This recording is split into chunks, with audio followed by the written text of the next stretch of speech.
পিতার সামনে ছেলের মৃত্যু হচ্ছে, ছেলের সামনে পিতার মৃত্যু, মায়ের সামনে ছোট মেয়ের মৃত্যু হচ্ছে, মেয়ের সামনে মায়ের মৃত্যু।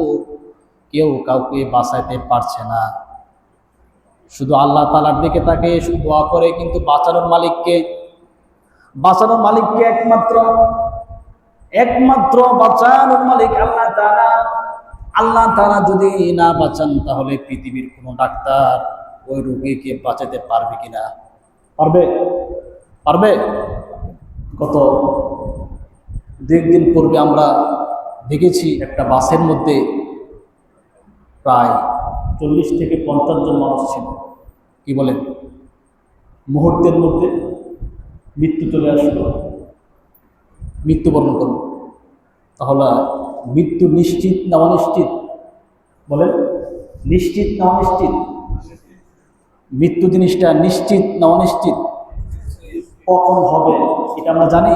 তাহলে এই মৃত্যু, আপনি মসজিদে আসছেন, মসজিদ থেকে বের হতে পারবেন কিনা পৃথিবীর কেউ বলতে পারবে? আপনি নামাজ পড়ে বাসায় যাবেন, বাসা থেকে খাবার খেয়ে আবার কাজ করতে যাবেন, এই নিশ্চিত আছে? নিশ্চয়তা আছে?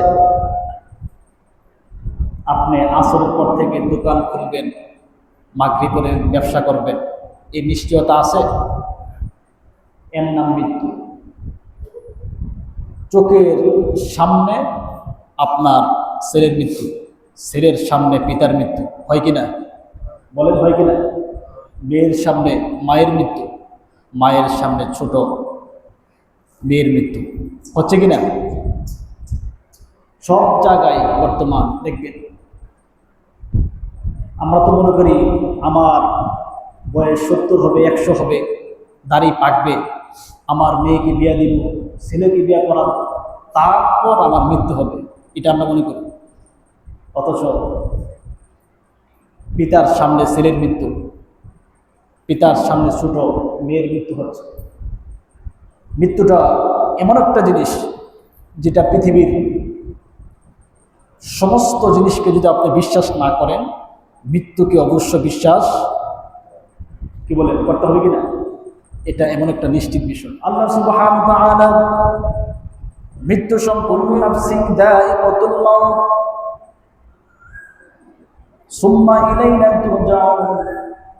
আরেক জায়গায় বলেন কুল্লু নাফসিন যায়িকাতুল মাউত ওয়া ইন্নামা তুওয়াফাউনা উজুরাকুম ইয়াওমাল কিয়ামাহ।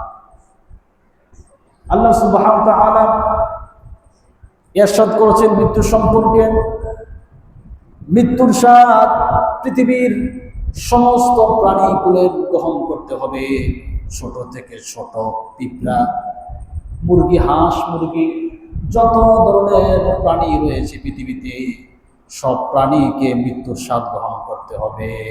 কি বলেন, ঠিকই না?